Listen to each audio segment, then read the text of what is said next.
Group 1 aspirants కోసం టీశాట్ ప్రతిష్టాత్మకంగా నిర్వహిస్తున్నటువంటి కార్యక్రమానికి స్వాగతం. భారత అంతరిక్ష కార్యక్రమాలకు సంబంధించిన అంశాలు తెలుసుకుంటూ ఉన్నాం. ఈ క్రమంలో మనము భారత అంతరిక్ష రంగంలో అత్యంత కీలకమైనటువంటి సంస్థగా భారత అంతరిక్ష పరిశోధన సంస్థ ఇస్రో అనేది వెలుగొందుతూ ఉంది. మరి దీని యొక్క ఆవిర్భావానికి సంబంధించినటువంటి అంశాలు తెలుసుకునే ప్రయత్నం చేద్దాం. అదేవిధంగా ఆవిర్భావ నేపథ్యము, ఈ సంస్థ ఆవిర్భావం వెనుక ఉన్నటువంటి దార్శనికత, దానికి సంబంధించినటువంటి లక్ష్యాలను ఈ వీడియోలో మనం తెలుసుకునే ప్రయత్నం చేద్దాం. సో, ఇస్రో ఆవిర్భావానికి సంబంధించి దాని ముందు జరిగినటువంటి నేపథ్యాన్ని గనక ఒకసారి పరిశీలిస్తే 1960వ దశకం ప్రారంభంలోనే అమెరికాలో ఉపగ్రహాలను ఉపయోగించే అప్లికేషన్లు అంటే అనువర్తనాలు, అంటే సామాజిక కార్యక్రమాల కోసం ఉపయోగించేటటువంటి సాంకేతికతను 1960ల నాటికే అమెరికా సముపార్జించుకున్నట్లుగా తెలుస్తుంది. ఈ అప్లికేషన్లు ప్రయోగాత్మక దశలో ఉన్నటువంటి సందర్భంగా భారత అంతరిక్ష పరిశోధనా కార్యకలాపాలు అనేవి మన దేశంలో ప్రారంభించడం అనేది జరిగింది. అంటే ప్రపంచంలో అమెరికా వంటి అగ్రదేశాలు అప్పటికే ఈ ఉపగ్రహ అనువర్తనాలను సామాజిక ప్రయోజనాల కోసం ఉపయోగించుకుంటూ ఉండగా భారతదేశం అప్పుడే తొలి అడుగులు వేస్తున్నట్లుగా మనకు కనిపిస్తూ ఉంది. ఈ క్రమంలో చూస్తే కమ్యూనికేషన్ ఉపగ్రహాల శక్తిని ప్రదర్శిస్తూ అమెరికన్ శాటిలైట్ సింకోమ్ 3 ద్వారా టోక్యో ఒలింపిక్ క్రీడలను పసిఫిక్ అంతటా ప్రత్యక్ష ప్రసారం చేయడం అనేది జరిగింది ఆ సందర్భంగా. మరి ఇలాంటి సందర్భాలలో ఒలింపిక్స్ క్రీడల్ని నేరుగా వీక్షించలేనటువంటి ప్రేక్షకులు ఎవరైతే ఉన్నారో వారి ఇంటి వాతావరణంలోకే సదరు కార్యక్రమాలను ప్రత్యక్ష ప్రసారము ఈ ఉపగ్రహాల సహాయంతో చేయడం ద్వారా కమ్యూనికేషన్ ఉపగ్రహాల యొక్క శక్తి సామర్థ్యాలు ప్రపంచానికి తేటతెల్లం కావడం అనేది జరిగింది. సో, ఇక్కడ ఈ టోక్యో ఒలింపిక్ సంబంధించినటువంటి ప్రసారాలను కార్యక్రమాన్ని ప్రసారం చేయడం, అదేవిధంగా ఉపగ్రహ ప్రయోగాలకు సంబంధించి అమెరికా అప్పటికే ముందంజలో ఉన్నటువంటి పరిస్థితులలో ఈ సన్నివేశాల నుంచి ప్రేరణ పొందినటువంటి భారత్ తన యొక్క దేశ పౌరులకు సైతం ఉపగ్రహ ఆధారితంగా సామాజిక సేవలను అందించాలనేటటువంటి దృఢ సంకల్పంతో అంతరిక్ష కార్యక్రమాలను ప్రారంభించాలి దేశవ్యాప్తంగా అనేటటువంటి దృఢ నిశ్చయానికి రావడం జరిగింది. సో, ఈ ప్రసారాల ప్రేరణతో భారతదేశానికి అంతరిక్ష సాంకేతికత వల్ల కలిగే ప్రయోజనాలను భారత అంతరిక్ష కార్యక్రమ వ్యవస్థాపక పితామహుడుగా పేరుగడించినటువంటి డాక్టర్ విక్రమ్ సారాభాయ్ త్వరితగతిన గుర్తించడం అనేది జరిగింది. తను అంతరిక్ష రంగంలో అనేక విశేషమైనటువంటి కృషి చేయడం అనేది జరిగింది. ముఖ్యంగా చూస్తే రంగాల వారీగా ఉపగ్రహ సాంకేతికతను ఉపయోగించుకోవడంలో విక్రమ్ సారాభాయ్ చేసినటువంటి కృషి ఎనలేనిది కాబట్టే father of Indian space programme అనేటటువంటి పేరుతో తనను కీర్తించడం అనేది జరుగుతుంది. మరి ఇక్కడ విక్రమ్ సారాభాయ్ చేసినటువంటి అమోఘమైనటువంటి కృషిని కూడా మనము వచ్చే వీడియోలో తెలుసుకుంటాము. మరి దానికి సంబంధించి ముందుకు వెళ్ళే ప్రయత్నం చేద్దాం. సో, ఇక్కడ అంతరిక్ష రంగాన్ని గనక మనం గమనిస్తే మానవ వనరులు కీలకం, అదేవిధంగా అంతరిక్ష రంగము కీలకము, మరియు అంతరిక్షంలో ఉపగ్రహాలకు సంబంధించినటువంటి సమాచారాన్ని సేకరించేటటువంటి క్రమంలో గ్రౌండ్ స్టేషన్స్ 3 కూడా అత్యంత కీలకంగా భావించబడతాయి. ఈ క్రమంలో అంతరిక్ష రంగంలోని వనరులు మానవ మరియు సామాజిక దైనందిన సమస్యలను పరిష్కరించగల సామర్థ్యాన్ని కలిగి ఉన్నాయని డాక్టర్ సారాభాయ్ భావించడం అనేది జరిగింది. సో, ఈయన అహ్మదాబాదులో ఉన్నటువంటి ఫిజికల్ రీసెర్చ్ ల్యాబొరేటరీ పిఆర్ఎల్ అంటున్నాం దీన్ని. ఈ ఫిజికల్ రీసెర్చ్ ల్యాబొరేటరీ డైరెక్టర్గా డాక్టర్ సారాభాయ్ భారతదేశ అంతరిక్ష కార్యక్రమానికి నాయకత్వం వహించడానికి దేశం నలుమూలల నుండి అత్యంత సమర్థులైనటువంటి మరియు తెలివైన శాస్త్రవేత్తలను, మానవ శాస్త్రవేత్తలను, అదేవిధంగా కార్యక్రమాలను ప్రసారం చేసేటటువంటి సందర్భంగా సంబంధిత మానవ వనరులను, సామాజిక శాస్త్రవేత్తలతో కూడినటువంటి బృందాన్ని ఏర్పాటు చేయడం జరిగింది. వీరందరి నేతృత్వంలో ఈ సమూహం ఒక థింక్ ట్యాంక్గా వ్యవహరిస్తూ భారతదేశంలో ప్రతిరోజు ఎదురవుతున్నటువంటి కొన్ని రకాలైనటువంటి సామాజిక వ్యక్తిగతమైనటువంటి సమస్యలను తీర్చేటటువంటి క్రమంలో అంతరిక్ష సాంకేతికత ఏ విధంగా ఉపయోగపడుతుందనేటటువంటి అంశాలలో వీరు తగినటువంటి ఆలోచనలు చేయడం అనేది జరిగింది. కార్యక్రమాలు ముందుకు పోతున్నటువంటి క్రమంలో అంతరిక్ష పరిశోధన కార్యకలాపాలకు నేతృత్వం వహించేటందుకు తొలినాళ్లలో అణుశక్తి విభాగము డిపార్ట్మెంట్ ఆఫ్ అటామిక్ ఎనర్జీ ఆధ్వర్యంలో ఈ అంతరిక్ష కార్యక్రమాలు అనేది చేపట్టడం జరిగిందండి. ఇది ప్రిలిమ్స్ పాయింట్ ఆఫ్ వ్యూలో కూడా ఒక కీలకమైనటువంటి అంశంగా మనం భావించవచ్చు. ముఖ్యంగా చూస్తే అంతరిక్ష రంగానికి అణుశక్తికి ఏమాత్రం సంబంధం లేదు, అయినా కూడా తొలినాళ్లలో దానికి సంబంధించినటువంటి కార్యక్రమాలు కావచ్చు, నిధుల యొక్క విడుదల కావచ్చు, ఇవన్నీ కూడా అణుశక్తి విభాగం డిపార్ట్మెంట్ ఆఫ్ అటామిక్ ఎనర్జీ ఆధ్వర్యంలో జరిగినట్లుగా మనం గమనించవచ్చు. మరి ఈ డిపార్ట్మెంట్ ఆఫ్ అటామిక్ ఎనర్జీ ఆధ్వర్యంలోనే భారత జాతీయ అంతరిక్ష పరిశోధన కమిటీ, దీన్నే మనము ఇన్కోస్పార్ అనేటటువంటి పేరుతో పిలుస్తాము. Indian national committee on space research అనేటటువంటి అబ్రివేషన్‌తో దీన్ని చూస్తాం. ఇది 1962లో ప్రారంభం కావడం జరిగింది. దీని తర్వాత Indian space research organisation August 1969లో ఇన్కోస్పార్ స్థానంలో స్థాపించడం అనేది మనం ఇక్కడ గమనించవచ్చు. సో, భారత ప్రభుత్వము జూన్ 1972లో స్పేస్ కమిషన్, అంతరిక్ష సంఘమును, అదేవిధంగా డిపార్ట్మెంట్ ఆఫ్ స్పేస్ అంతరిక్ష విభాగాన్ని ఏర్పాటు చేసి సెప్టెంబర్ 1972 నాటికి ఇస్రో ఏదైతే ఉందో ఈ ఇస్రోని డిపార్ట్మెంట్ ఆఫ్ స్పేస్ ఆధ్వర్యంలోకి తీసుకొని రావడం జరిగింది. ఇక్కడ పాలసీస్‌ని రూపొందించేటటువంటి విభాగంగా డిపార్ట్మెంట్ ఆఫ్ స్పేస్ కనిపిస్తూ ఉండగా, ఆ పాలసీకి సంబంధించినటువంటి కార్యక్రమాలను అమలుపరిచేటటువంటి ఒకానొక సంస్థగా ఇస్రో మనకు కనిపిస్తూ ఉంది. సో, ఇక్కడ ఇస్రో ఆవిర్భావానికి సంబంధించినటువంటి ప్రధాన ఉద్దేశాలను గమనిస్తే, దేశాభివృద్ధికి దోహదపడేటటువంటి ఉపగ్రహ వ్యవస్థను స్థాపించడానికి. ఇక్కడ ముఖ్యంగా చూస్తే మనము టీవీ ప్రసారాలకు సంబంధించి అప్పటికే ప్రపంచవ్యాప్తంగా కమ్యూనికేషన్ ఉపగ్రహాల యొక్క శక్తి అనేది ప్రపంచానికి తెలియపరచడం జరిగింది. అదేవిధంగా చూస్తే ఇస్రో తన స్వంత ఉపగ్రహాల యొక్క అనువర్తనాలను అభివృద్ధి చేయడానికి ఎంతో కాలం వేచి చూడాల్సినటువంటి అవసరం లేదని, అయితే ప్రారంభ దశలో విదేశీ ఉపగ్రహాలను ఇందుకై ఉపయోగించవచ్చని స్పష్టం చేసుకోవడం జరిగింది. ముఖ్యంగా చూస్తే ఉపగ్రహాలను తయారు చేసేటటువంటి క్రమంలో ఇక్కడ దాని యొక్క ప్రయోజనాలు ఒకటి కీలకమండి. అంటే ఆ ఉపగ్రహాన్ని ఏ ప్రయోజనాలను ఆశించి రూపొందిస్తున్నాం అనేది ఇంపార్టెంట్. ఈ ప్రయోజనాలను అందించేటటువంటి పేలోడ్స్ ఏవైతే ఉన్నాయో వీటిని రూపొందించడం కూడా అంతే ఇంపార్టెంట్. మరి ఈ పేలోడ్స్‌కి సంబంధించి ఇస్రో తనంతట తాను సొంతంగా చేసే అవకాశం ఉండవచ్చు, ఉండకపోవచ్చు. దీనికి సంబంధించి ఆ రంగంలో నిపుణులైనటువంటి కంపెనీల ఆధ్వర్యంలో సంబంధిత పేలోడ్స్‌ని అనేది రూపొందించడం జరుగుతుంది. ఒకవేళ ఇతర సంస్థల దగ్గర గనక ఆ సాంకేతికత అందుబాటులో ఉన్నట్లయితే పూర్తిగా ఉపగ్రహాల తయారీకి సైతం ఆయా సంస్థలను నిర్దేశించడం అనేది జరుగుతుంది. ఇలా చూస్తే ఎన్నో విభాగాలు, సంస్థలు ఆహ్, సమిష్టిగా కృషి చేయాల్సినటువంటి సందర్భంగా ఉపగ్రహ సాంకేతికత కోసం మనం మరింత ముందుకు ప్రయాణించాల్సి ఉంటుంది. ఇలా చేసేటటువంటి క్రమంలో కొంచెం సమయాభావం ఏర్పడేందుకు అవకాశం ఉంటుంది కాబట్టి ఆ సమయంలో విదేశీ ఉపగ్రహాలను ఉపయోగించుకుంటూ సంబంధిత ఉపగ్రహ సేవలను మానవ ప్రయోజనాల కోసం ఉపయోగించాలని ఇస్రో నిర్దేశించుకోవడం జరిగింది. ఇలా చూస్తే పూర్తి స్థాయిలో ఉపగ్రహ వ్యవస్థను ప్రారంభించడానికి ముందుగా ఉపగ్రహ వ్యవస్థ ద్వారా అందేటటువంటి ప్రయోజనాలను మరి భారత పౌరులకు పరిచయం చేయాల్సినటువంటి అవసరం ఉంటుంది కాబట్టి, ఇలా చూస్తే జాతీయ అభివృద్ధికి టెలివిజన్ కార్యక్రమాలు ఎలా ఉపయుక్తమవుతాయో పరిశీలించడానికి ఒక ఎక్స్పెరిమెంటల్ ప్రోగ్రామ్‌గా ప్రయోగపూర్వకంగా రైతులకు వ్యవసాయ సమాచారంపై కృషి దర్శన్ అనేటటువంటి టీవీ కార్యక్రమాన్ని ప్రారంభించడం జరిగింది. మరి అప్పటికి ఈ సాంకేతికత కొత్తది. అదేవిధంగా చూస్తే భారతదేశం వ్యవసాయక దేశంగా ఉంటున్నటువంటి పరిస్థితులలో అధిక మంది రైతులకు శిక్షణను అందించేటటువంటి వేదికలు, ఎక్కువ మందికి శిక్షణను అందించేటటువంటి వేదికలు సిద్ధంగా లేనటువంటి పరిస్థితులలో టీవీ కార్యక్రమాల ద్వారా ఈ వ్యవసాయ శిక్షణకు సంబంధించినటువంటి కార్యక్రమాలను రికార్డింగ్ చేసి ఏకకాలంలో అనేక మంది రైతులకు అందించడం వల్ల అటువంటి ప్రోగ్రామ్స్‌కి విపరీతమైనటువంటి స్పందన రావడం అనేది జరిగింది. తద్వారా ఉపగ్రహ సాంకేతికత ద్వారా ఇలాంటి శిక్షణా కార్యక్రమాలను మరింత మున్ముందుకు గనక తీసుకొని పోతే భారతదేశం వ్యవసాయ రంగము అనేక విధాలుగా అభివృద్ధి చెందేందుకు అవకాశం ఉందని గుర్తించారు. సో, ఇలా చూస్తే మనకు భారతదేశంలో తొలినాళ్లలో చేపట్టినటువంటి కొన్ని ప్రయోగాలకు సంబంధించినటువంటి అంశాలు చూద్దాం. శాటిలైట్ ఇన్‌స్ట్రక్షనల్ టెలివిజన్ ఎక్స్‌పెరిమెంట్, దీన్నే సింపుల్‌గా మనము సైట్ ప్రోగ్రామ్స్ అని చెప్తాం.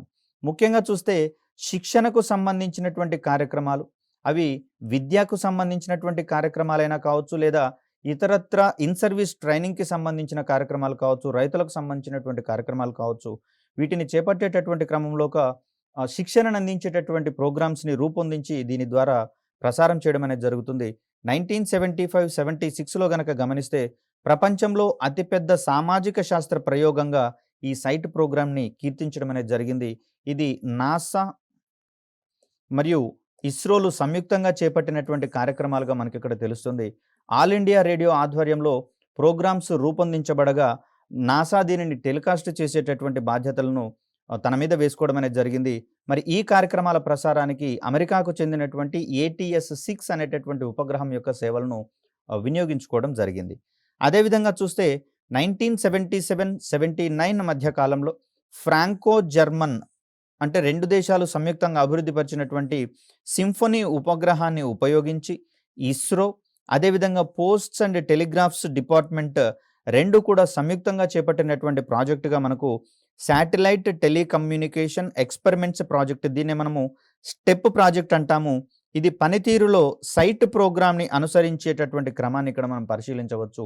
ఇవి భారతదేశంలో కమ్యూనికేషన్ ఉపగ్రహాల యొక్క ఉపయోగాలను వివరించేటటువంటి క్రమంలో ఏర్పాటు చేసినటువంటి తొలినాళ్లలోని కీలక ప్రయోగాలుగా మనకు కనిపిస్తూ ఉన్నాయి. సో, ఈ 2 కార్యక్రమాల తర్వాత అంటే స్టెప్ కార్యక్రమము, దీనికంటే ముందొచ్చినటువంటిదిగా సైట్ అనేటటువంటి ప్రోగ్రామ్ మనకు కనిపిస్తూ ఉంది. ఈ 2 ప్రోగ్రామ్స్ తర్వాత ఇటువంటి ప్రయోజనాల కోసమే రూపొందించినటువంటి మరొక కార్యక్రమంగా మనకు ఖేడా కమ్యూనికేషన్స్ ప్రాజెక్ట్ అనేది కనిపిస్తూ ఉంది.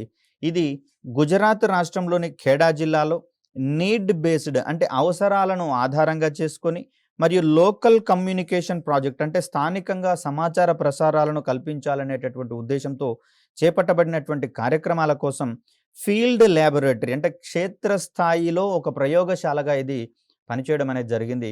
తద్వారా ఉపగ్రహ సాంకేతికతను వినియోగించుకునేటటువంటి క్రమంలో అవసరమైనటువంటి మానవ వనరులను అభివృద్ధి పరచుకోవాల్సి వస్తుంది. అదేవిధంగా గ్రౌండ్ స్టేషన్స్‌ని కూడా ఎస్టాబ్లిష్ చేసుకోవాల్సి వస్తుంది. వాటన్నింటినీ ఏర్పాటు చేసుకోవడానికి ముందు రూపొందించినటువంటి సన్నద్ధత కార్యక్రమాలుగా ఈ కార్యక్రమాలు పరిగణించబడుతున్నాయి. ఇదే క్రమంలో రిమోట్ సెన్సింగ్ కార్యక్రమాలను అంటే కమ్యూనికేషన్ రంగం తర్వాత మరింత కీలకమైనటువంటి వ్యవస్థగా మనకు రిమోట్ సెన్సింగ్ వ్యవస్థ అనేది కనిపిస్తుంది. మరి ఈ రిమోట్ సెన్సింగ్‌కి సంబంధించి చూస్తే భాస్కర-1 దీన్ని మనము జూన్ 7, 1979న ప్రయోగించడం జరిగింది. అదేవిధంగా భాస్కర-2ని గనక గమనిస్తే నవంబర్ 20, 1981లో దీన్ని ప్రయోగించడం అనేది జరిగింది. ఇవి 2 కూడా రిమోట్ సెన్సింగ్ వ్యవస్థను ఏర్పాటు చేసుకోవడంలో కీలకమైనటువంటి ముందడుగుగా పరిగణిస్తూ ఉన్నాం. ఇది ఏరియన్ ప్యాసింజర్ పేలోడ్ ఎక్స్పెరిమెంట్, దీన్నే మనము యాపిల్ అనేటటువంటి పేరుతో పిలుస్తున్నాం. ఇది భవిష్యత్ సమాచార ఉపగ్రహ వ్యవస్థలకు మార్గనిర్దేశం చేసినట్లుగా మనం ఇక్కడ గమనించవచ్చు. కమ్యూనికేషన్ ఉపగ్రహాలకు సంబంధించి చూస్తే I1K, I2K, I3K ఇటువంటి సాంకేతికతలు రాను రాను అభివృద్ధి పరుచుకుంటూ ఇస్రో ప్రయాణించడం అనేది జరుగుతుంది. అంటే 1000 కిలోల బరువు ఉన్నటువంటి కమ్యూనికేషన్ ఉపగ్రహాల కోసము I1K బస్ అనేటటువంటి సిస్టమ్‌ని ఎస్టాబ్లిష్ చేయడం జరిగింది. 2000 కేజీల బరువు ఉన్నటువంటి ఉపగ్రహాల కోసం కమ్యూనికేషన్ ఉపగ్రహాల కోసము I2K బస్, అదేవిధంగా 3000కు కేజీల బరువు ఉన్నటువంటి ఉపగ్రహాల తయారీ కోసం I3K బస్. ఇటువంటి సాంకేతికతలు మనము కాలక్రమంలో అభివృద్ధి చేసుకున్నాం.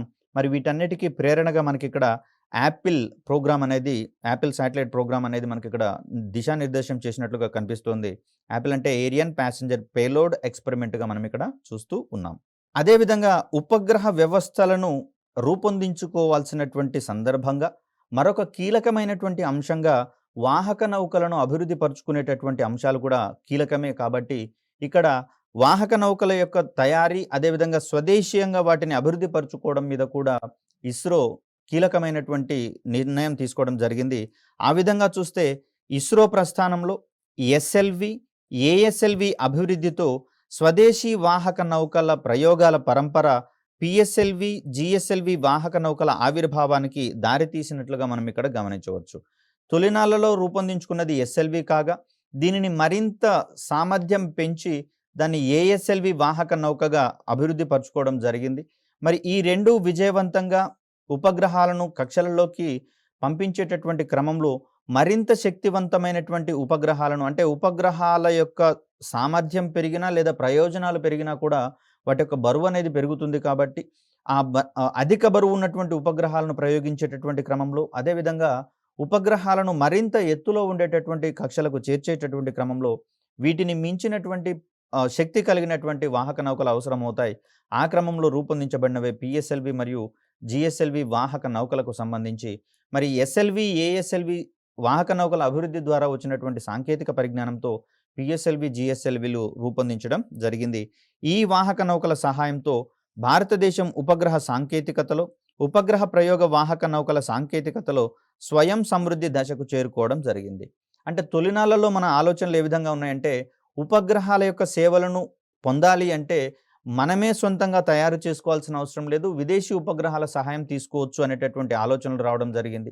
అదేవిధంగా స్వదేశీయంగా రూపొందించుకున్నటువంటి ఉపగ్రహాలను విదేశీ వాహక నౌకల సహాయంతో మనము కక్షలలోకి చేర్చడం జరిగింది. మరి వాటన్నింటికి భిన్నంగా ఇస్రో చేసినటువంటి ఈ సమిష్టి కృషితోటి ప్రస్తుతం భారతదేశము ఉపగ్రహ సాంకేతికతలో కావచ్చు, వాహక నౌకల సాంకేతికతలో కావచ్చు, స్వయం సమృద్ధిని సాధించినట్లుగా మనం ఇక్కడ గమనించవచ్చు. ముఖ్యంగా స్వదేశీ అవసరాలతో పాటు విదేశీ ఉపగ్రహాలను ప్రయోగించేటటువంటి క్రమంలో కూడా ఇస్రో కీలకమైనటువంటి సహాయ సహకారాలను సదరు దేశాలకు అందించడం అనేది చూస్తూ ఉన్నాం. సో, ఇక్కడ ఇస్రోకి సంబంధించినటువంటి విజన్ గనక మనం ఒకసారి పరిశీలిస్తే, అంతరిక్ష విజ్ఞాన పరిశోధన, స్పేస్ సైన్స్‌లో రిసెర్చ్ చేయడము, అదేవిధంగా గ్రహాన్వేషణ అంటే ప్లానెటరీ ఎక్స్‌ప్లోరేషన్ అనేటటువంటిది కొనసాగిస్తూ, జాతీయ అభివృద్ధికి అంతరిక్ష సాంకేతికతను ఉపయోగించుకోవడం అనేది ప్రధానంగా ఇప్పుడు మనం చూస్తూ ఉన్నటువంటి అంశాలు. తొలి నాళ్లలో గనక గమనిస్తే అప్పట్లో మనకు సరిపడా ధాన్యం కూడా లభ్యం కానటువంటి పరిస్థితుల్లో విదేశాల నుంచి దిగుమతి చేసుకున్నటువంటి పరిస్థితులు.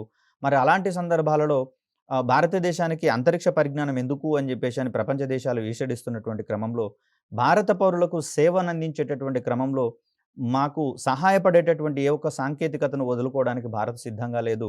ఆ క్రమంలో అంతరిక్ష రంగంలో కావచ్చు, అణుశక్తిలో కావచ్చు, కీలకమైనటువంటి ప్రయోగాలతో ఆయా రంగాలలో భారతదేశం అగ్రస్థానానికి చేరుకోవడం అనేది ప్రస్తుతం చూస్తూనే ఉన్నాం. ఇది శాస్త్రవేత్తల యొక్క నిరంతర కృషికి నిదర్శనంగా కనిపిస్తూ ఉంది. సో, ఇస్రోకి సంబంధించినటువంటి మిషన్ అంటే దాని యొక్క ఏర్పాటుకు సంబంధించి ఏమేమి కార్యక్రమాలు చేపట్టాలని నిర్దేశించుకున్నారో తెలుసుకునే ప్రయత్నం చేద్దాం. దీంట్లో భాగంగా ప్రయోగ వాహక నౌకల రూపకల్పన, లాంచ్ వెహికల్స్ అంటున్నాం కదా! ఈ లాంచ్ వెహికల్స్‌కి సంబంధించినటువంటి రూపకల్పన. అదేవిధంగా వాటిని అభివృద్ధి పరిచేటటువంటి క్రమం. తొలినాళ్లలో తక్కువ బరువు ఉన్నటువంటి ఉపగ్రహాలనే స్వల్ప దూరంలో ఉన్నటువంటి కక్షలకు ప్రయోగించగా, కాలక్రమంలో విస్తృతమైనటువంటి ప్రయోజనాలను ఆశించి అంటే ఒకే ఉపగ్రహం ద్వారా బహుళ ప్రయోజనాలను అందించడం అనేది ప్రధాన ఉద్దేశ్యంగా పెట్టుకోవడం జరిగింది. మరి బహుళ ప్రయోజనాలను గనక అందించాలి అంటే వాటిల్లో విభిన్నమైనటువంటి రకాల పేలోడ్స్‌ని అమర్చాల్సి వస్తుంది. మరి పేలోడ్స్‌ని గనుక అమర్చినట్లయితే, ఎక్కువ అమర్చినట్లయితే ఉపగ్రహం యొక్క బరువు కూడా పెరుగుతుంది కాబట్టి, అక్కడ మరింత శక్తివంతమైనటువంటి వాహక నౌకలను అభివృద్ధి పరుచుకోవాల్సొస్తుంది.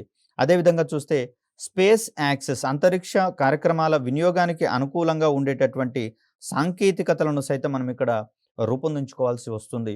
ముఖ్యంగా చూస్తే కమ్యూనికేషన్ రంగంలో గతంతో కంపేర్ చేస్తే ప్రస్తుతం అనేకమైనటువంటి మార్పులు రావడం అనేది జరిగింది. తొలినాళ్లలో అనలాగ్ సంకేతాలతో కమ్యూనికేషన్స్ స్థాపించబడగా, తర్వాత అది డిజిటల్ సాంకేతికత వైపుకు మళ్ళడం అనేది జరిగింది. ఇలా చూస్తే ఇంటర్నెట్ సౌకర్యాలు సైతము రాను రాను పెరుగుతున్నటువంటి జనాభాకు అనుగుణంగా నాణ్యమైనటువంటి సౌకర్యాలు కల్పించాల్సి వస్తుంది కాబట్టి, కమ్యూనికేషన్స్ రంగంలో ప్రస్తుతము హెచ్‌టీఎస్ వంటి అధునాతనమైనటువంటి సాంకేతికతలను కూడా రావడం అనేది జరిగింది. వీటి సహాయంతో హై త్రోపుట్ శాటిలైట్స్‌ని రూపొందించుకొని దేశవ్యాప్తంగా వేగవంతమైనటువంటి అంతర్జాల సౌకర్యాలు కల్పించాలని దృఢ సంకల్పాన్ని ప్రదర్శించడం జరుగుతుంది. మరి ఇలా సాంకేతికతలు పెరుగుతున్న కొద్దీ ఉపగ్రహాలను సైతం విభిన్నంగా వినూత్నంగా తయారు చేయాల్సినటువంటి అవసరం వస్తుంది. తద్వారా అనేక పర్యాయాలు ఉపగ్రహ ప్రయోగాలను చేపట్టాల్సినటువంటి అవసరం ఉంది. మరి అందుకు అనుగుణంగా వెంటనే వాహక నౌకలను అభివృద్ధి పరుచుకుంటూ ముందుకు పోవాల్సినటువంటి అవసరం ఉంది. అదేవిధంగా చూస్తే భూ పరిశీలన, ఎర్త్ అబ్జర్వేషన్, కమ్యూనికేషన్, నావిగేషన్, మార్గనిర్దేశక వ్యవస్థలకు సంబంధించి వాతావరణ శాస్త్రం అంటే వాతావరణాన్ని అధ్యయనం చేసేటటువంటి క్రమంలో, అదేవిధంగా అంతరిక్ష శాస్త్రం కోసం ఉపగ్రహాలు, ఆస్ట్రోసాట్ వంటి ఉపగ్రహాలు ఇప్పటికే ఖగోళ అన్వేషణ మీద దృష్టి సారించగా, ఇటువంటి సాంకేతికతలను రూపకల్పన చేయడం మరియు వాటిని కాలానుగుణంగా అభివృద్ధి చేయడం అనేది కూడా ఇస్రోకు సంబంధించినటువంటి ప్రాథమిక విధిగా ఉంది. అదేవిధంగా చూస్తే telecommunication, television broadcasting, developmental applications అంటే గ్రామీణాభివృద్ధికి సంబంధించి కావచ్చు, పట్టణాభివృద్ధికి సంబంధించి కావచ్చు, పారిశ్రామిక రంగ అభివృద్ధికి సంబంధించి కావచ్చు, ఇక్కడ ఉపగ్రహ సాంకేతికతలను వినియోగించుకునే సౌలభ్యం ఉంది కాబట్టి, మరి వాటిని వినియోగించుకునేటటువంటి సందర్భంగా సదరు అనువర్తనాలను మనం రూపొందించుకోవాల్సి వస్తుంది. మరి వీటన్నింటినీ ప్రారంభించేటటువంటి క్రమంలో స్పెసిఫిక్‌గా టెలికమ్యూనికేషన్స్ కోసం, టెలివిజన్ బ్రాడ్కాస్టింగ్ కోసం రూపొందించినటువంటి ఒక ప్రోగ్రామ్‌గా మనకు ఇండియన్ నేషనల్ శాటిలైట్ ప్రోగ్రామ్ అనేది కనిపిస్తుంది. దీన్నే మనము ఇన్‌శాట్‌కి సంబంధించినటువంటి వ్యవస్థగా చూస్తూ ఉన్నాం. తొలినాళ్లలో ఇన్‌శాట్ తరహా ఉపగ్రహాలను ప్రయోగించగా కమ్యూనికేషన్‌కి సంబంధించి ప్రస్తుతం మనము జీశాట్ తరహా ఉపగ్రహాలను ఈ కమ్యూనికేషన్ ఉపగ్రహాలుగా ప్రయోగిస్తూ ఉన్నాం.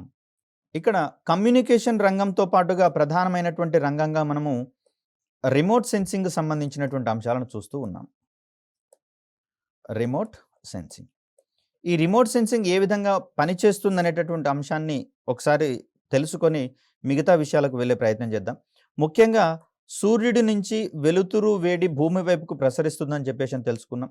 సూర్యుడు మనకు ప్రధానమైనటువంటి శక్తి వనరు కాబట్టి ఇక్కడి నుంచి వచ్చేటటువంటి శక్తిని మనం వినియోగించుకుంటూ ఉన్నాం. ఈ శక్తిని ఆధారంగా చేసుకొని భూమి వేడెక్కుతుంది అనేటటువంటి విషయం మనందరికీ తెలిసిందే. మరి ఈ వేడెక్కినటువంటి భూమి వికిరణాలను తిరిగి వాతావరణంలోకి వెదజల్లేటటువంటి స్వభావాన్ని ప్రదర్శిస్తుంది ఇది వికిరణాల రూపంలో.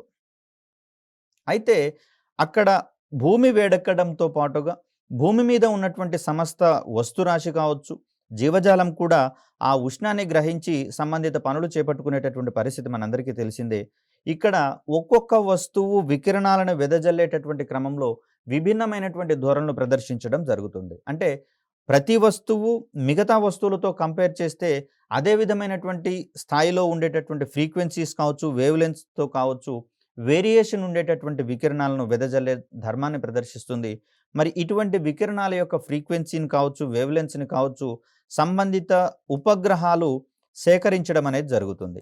ఉపగ్రహాలు సేకరించినటువంటి ఈ ఫ్రీక్వెన్సీస్‌కి సంబంధించిన అంశాలను సదరు శాస్త్రవేత్తలు పరిశీలించి ఆ వస్తువుల యొక్క ధర్మాలను సరిపోల్చుకునేటటువంటి ఒక వ్యవస్థనే మనము రిమోట్ సెన్సింగ్ వ్యవస్థగా మనం చూస్తూ ఉన్నాం.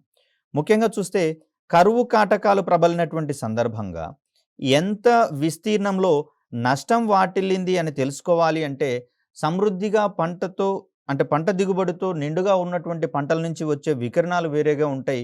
ఇక్కడ కరువు కాటకాల బారిన పడినటువంటి పంటలు అక్కడ ఆ వ్యవసాయ క్షేత్రాల నుంచి వెలువడేటటువంటి వికిరణాలు విభిన్నంగా ఉంటాయి కాబట్టి ఆ రెండింటి మధ్య ఉండేటటువంటి వేరియేషన్స్ ఆధారంగా పంట నష్టాన్ని అంచనా వేసుకునేటటువంటి పరిస్థితి రిమోట్ సెన్సింగ్ ఉపగ్రహాలు మనకు కల్పించడం జరుగుతుంది. అదేవిధంగా వరదల సందర్భంలో పంట ముంపుకు గురైనటువంటి పరిస్థితులలో మరి పంట నష్టాన్ని అంచనా వేసేటటువంటి సందర్భంలో కూడా ఇక్కడ మనకు రిమోట్ సెన్సింగ్ అనేది ఉపయోగపడుతుంది.